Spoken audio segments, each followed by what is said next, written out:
Alam mo ba na noong 80s at 90s, ang pamilyang makakagawa ng sariling balon ay biglang nagiging mayaman sa tubig?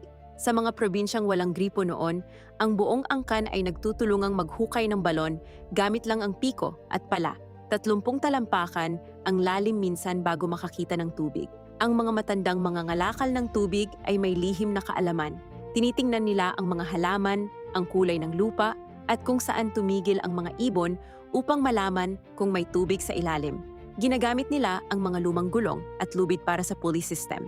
Delikado ito, maraming nabaon dahil sa cave-in, at may mga nakamamatay na gas sa loob ng hukay. Kapag may tubig na, sinusubukan nila ito gamit ang mga dahon at hayop bago inumin.